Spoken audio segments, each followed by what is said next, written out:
हमें मसाला के तोरा सिला पे सुने के छौरी हमें मसाला के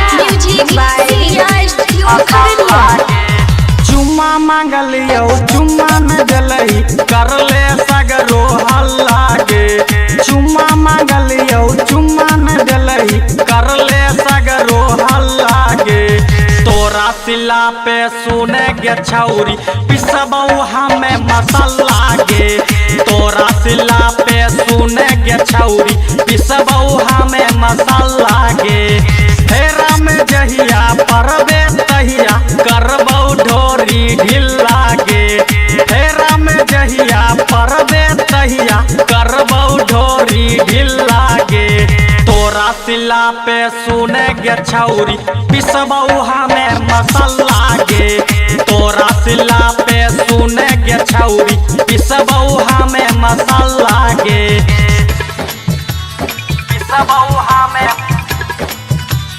पिसबौ हमें music by Riya studio Khagaria.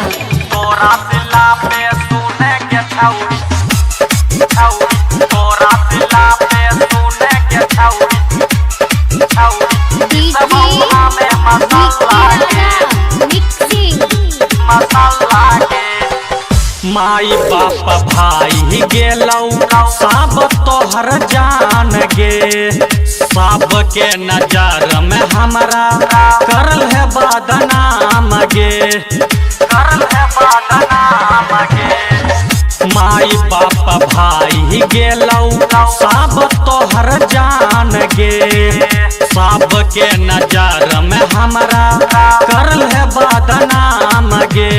तोरा चलते दूसै लगल टोला और मोहल्ला गे तोरा चलते दूसै लगल टोला और मोहल्ला गे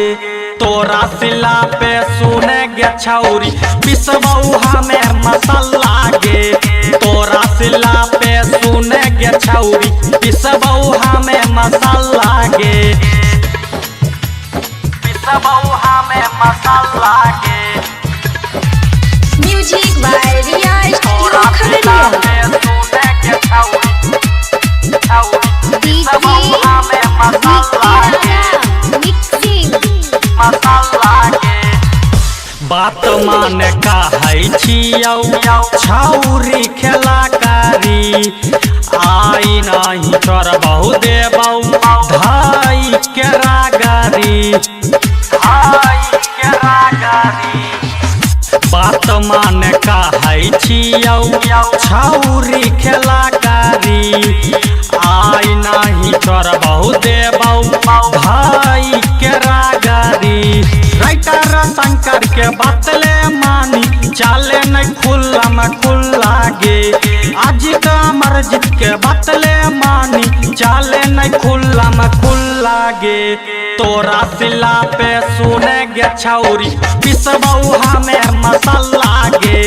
तोरा सिला पे सुने गे छौरी पिसबौ हमें मसाला गे। Recording by Riya studio Khagaria Bhadas.